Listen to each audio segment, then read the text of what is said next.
Wadidaw, kembali dengan Marga Anime di sini. Pada kesempatan kali ini, Marga Anime akan membahas suatu keterkaitan dengan peran masa depan dari salah satu mantan Shichibukai, yaitu Ratu Bajak Laut Boa Hancock. Berdasarkan kisah keterlibatan Boa Hancock di manga One Piece serta mitologi yang terkait dengan dirinya.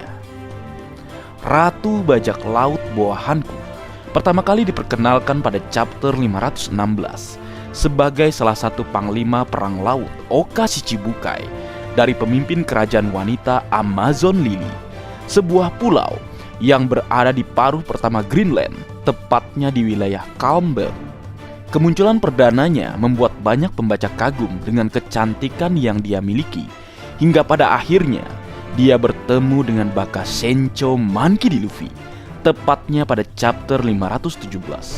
Setelah pertemuan pertamanya dengan Baka Sencho, kita para pembaca sedikit demi sedikit mengetahui masa lalu dan karakter sebenarnya dari Ratu Bajak Laut Boa Hancock. Pertama, cara terbaik untuk mengetahui peran Boa Hancock di masa depan berasal dari chapter 521, saat Boa Hancock mengungkapkan jati dirinya kepada Luffy, di mana pada chapter tersebut Boa Hancock mengungkapkan masa lalunya sebagai seorang budak Tenryubito bersama saudara perempuannya. Lalu Boa Hancock menjelaskan setelah 4 tahun dirinya menjadi budak, dia berutang budi kepada seorang manusia ikan, yaitu Fisher Tiger, yang telah menyelamatkan dia dan saudaranya dari Tenryubito dan pemerintah dunia. Dari pengungkapan yang dilakukan Boa Hancock, kita menyadari bahwa Luffy adalah sosok yang sangat dipercayai Boa Hancock saat sekarang ini, sekaligus sebagai karakter yang dia sukai. Di sini kita semua mungkin menyadari bahwa Boa Hancock di masa depan mungkin akan membantu Luffy di perang terakhir dan bergabung dengan armada besar bajak laut Mugiwara no Luffy melawan pemerintah dunia. Tapi bagaimana hal itu bisa terjadi nantinya? Dan bagaimana alur lainnya akan mempengaruhi peristiwa-peristiwa tersebut? Nah, pada pembahasan ini, Marga Anime mencoba memberikan jawaban tentang peran yang akan dilakukan Boa Hancock di masa depan. Baik, mari kita terlebih dahulu kembali ke Amazon Lily, tepatnya pada chapter 1059, saat angkatan laut datang ke pulau Amazon Lily untuk menangkap Boa Hancock sebagai mantan dari Oka Shichibukai, di mana terjadi pertarungan hebat antara bajak laut Kuja melawan angkatan laut pada saat itu. Dalam adegan chapter 1059, Boa Hancock berkomentar bahwa selama dirinya dan suku Kuja tetap berada di Amazon Lily, angkatan laut akan terus berdatangan. Dalam dialog tersebut, Boa Hancock bertanya-tanya kemana dirinya akan pergi, dan dia juga mengatakan bahwa dirinya berencana untuk menikahi Luffy. Dari dua dialog Boa Hancock tersebut, kita yakin bahwa Boa Hancock, suku Kuja, dan semua orang di Amazon Lily akan pergi ke suatu tempat. Namun kemana tujuan tersebut? Menarik. Jika kita kembali ke chapter 597, kita ingat bahwa di sebelah barat laut Amazon Lily, di wilayah Calm Belt, terdapat sebuah pulau dengan nama Rusu Kaina. Diartikan sebagai Rusu Kaina, tidak ada orang di rumah. Hal ini menyinggung fakta bahwa tidak terdapat kehidupan yang tinggal di pulau Rusu Kaina. Selain Luffy berlatih 2 tahun yang lalu saat masa time skip, sebuah tempat yang tidak terdapat satupun penghuni di sana selain para hewan buas. Di sini Marga Anime meyakini bahwa Boa Hancock akan datang ke Rusu Kaina membawa rakyatnya untuk sementara waktu agar dapat mengalihkan penyerangan angkatan laut yang datang ke Amazon Lily. Dan cara satu-satunya Boa Hancock melindungi rakyatnya dengan cara menghabisi seluruh angkatan laut yang berada di wilayah Calm Belt. Karena seperti yang kita ketahui saat sekarang ini, angkatan laut sudah dengan mudah melewati wilayah Calm Belt karena kapal perang angkatan laut sudah dilapisi oleh batu laut. Hal ini bisa kita lihat dari dialog Saki yang menyebutkan ancaman mereka adalah batu laut ciptaan Dr. Vegapunk. Dari keterkaitan tersebut, tentu saja nanti Boa Hancock tidak hanya diam di Rusu Kaina, karena dalam chapter 1059, Boa Hankook dan saudaranya mengetahui bahwa pemerintah dunia, atau lebih tepatnya Dr. Vega Fang, telah menciptakan kloningan atas dirinya. Jika kita mengkombinasikan antara batu laut dan kloningan Serapim, hal ini akan memotivasi Boa Hankook untuk bergerak ke arah tertentu, yaitu Pulau Egghead. Menarik kan, Leo? Lalu muncul pertanyaan, kenapa marga anime meyakini bahwa Boa Hankook dan pasukannya akan datang ke Pulau Egghead? Hal ini didukung dengan dialog Vice Admiral Doberman kepada Gorosei Saturn di chapter 1089 yang menyebutkan bahwa peristiwa penyerangan Luffy di Pulau Egghead telah diberitakan di surat kabar.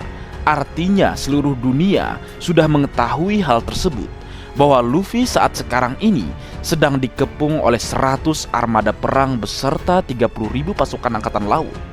Hal ini menjadi faktor lainnya yang mengarah ke Vega Fang dan pergerakan Boa Hankook untuk datang ke Egghead, sekaligus membantu orang yang dia cintai, mengingat janji yang Boa Hankook buat kepada Luffy pada chapter 599, di mana Boa Hankook mengatakan bahwa bajak laut Kuja akan membantu Luffy dimanapun Luffy membutuhkannya.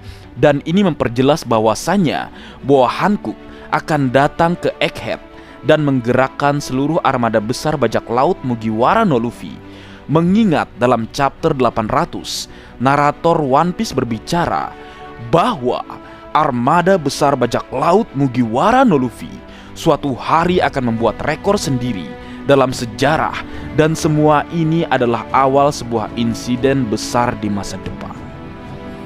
Hal ini meyakini marga anime bahwa Boa Hankook akan memimpin armada besar Mugiwara no Luffy dalam membantu Luffy melawan angkatan laut di Pulau Egghead. Di sini sangat jelas bahwa Boa Hankook akan melakukan pergerakan ke Pulau Egghead, mengingat Luffy saat sekarang ini dikepung oleh musuh dari segala penjuru, dan mengingat motivasi dirinya terhadap Dr. Vega Fang atas terciptanya Serapim dirinya. Jika kedatangan Boa Hankook ke Egghead benar-benar terjadi dan menyerang armada angkatan laut, ini akan menjadi prestasi sekaligus insiden yang luar biasa bagi Boa Hankook dan armada besar bajak laut Mugiwara no Luffy. Tapi teman-teman mungkin bertanya, apakah peran Boa Hankook hanya sekedar membantu Luffy melawan angkatan laut di Pulau Egghead? Jika kita melihat lebih seksama masa lalu Boa Hankook sebagai seorang budak, tampaknya sangat relevan saat sekarang ini karena memiliki kemiripan langsung dengan kisah dari Bartholomew Kuma yang saat sekarang ini diperlihatkan pada Arch Egghead, yang juga mantan dari seorang budak, di mana keduanya juga sama-sama bagian dari Oka Shichibukai di masa lalu. Dari penjelasan Boa Hankook tentang penyerangan Fisher Tiger ke Marizoa begitu mirip dengan apa yang dilakukan Bartholomew Kuma pada chapter 1092, di mana keduanya sama-sama melakukan penyerangan di Marizoa sendirian. Dan ini memperjelas bahwa peran Boa Hankook akan lebih jauh dari sekedar membantu Luffy. Kalau kita melihat chapter 1066, Monkey D. Dragon berkata kepada Dr. Vega Fang bahwa tekad Ohara tidak pernah hilang, dan ikatan Monkey D. Dragon dengan Kuma serta Dr. Vega Fang membuat marga anime yakin bahwa Dragon dan Kuma akan datang ke Egghead dan ikut menyelamatkan Dr. Vega Fang dan membantu Luffy dan Boa Hankook melawan angkatan laut dari pemerintah dunia, mengingat bahwa armada besar Mugiwara no Luffy saja tidak akan cukup menghadapi angkatan laut dengan jumlah 30.000 pasukan. Dan ingat bahwasanya Gorosei Saturn juga berada di lokasi yang sewaktu-waktu mampu mengambil alih Pacifista Mark III sebagai senjata baginya atau pihak angkatan laut. Dari semua keterkaitan tersebut, marga anime menyadari bahwa nantinya saat insiden Pulau Egghead berakhir, Boa Hankook akan mengetahui fakta tentang Kuma yang juga seorang budak dari Tenryubito, dan mengetahui fakta sebenarnya tentang penguasa Marizoa, dan sekaligus membuat dirinya bersekutu dengan Monkey D. Dragon karena musuh Boa Hankook di masa lalu adalah Tenryubito. Dan Monkey D. Dragon juga berkata pada chapter 1086 bahwa musuh dia yang sebenarnya bukan angkatan laut, melainkan Ksatria Suci, pemimpin tertinggi dari Tenryubito selain para Gorosei. Dan ini memperjelas bahwa Boa Hankook akan ikut andil dalam pertarungan melawan Ksatria Dewa bersama Monkey D. Dragon. Dan peran Boa Hankook ini juga terinspirasi terhadap mitologi Yunani.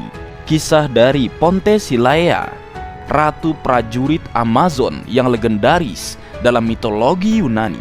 Karena faktanya Ponte Silaea bukan sekedar ratu prajurit Amazon, dia juga pemanah yang terkenal. Dan ini mirip seperti gaya bertarung Boa Hankook yang menggunakan serangan gaya memanah. Itulah pembahasan mengenai peran Ratu Bajak Laut Boa Hankook di masa depan, di mana tampaknya peran Boa Hankook bisa jadi lebih dari sekedar ini. Dan tentu saja Boa Hankook akan menjadi seseorang yang akan diperhitungkan nantinya di final saga. Baik, mungkin segitu dulu yang bisa aku bagi bersama kalian Leo. Semoga kalian terhibur dengan apa yang aku buat dalam kesempatan kali ini. Terakhir, jika ada kesalahan dalam pengucapan atau hal yang menurut kalian kurang pas atau kurang tepat, Marga Anime memohon maaf yang sebesar-besarnya. Sekian.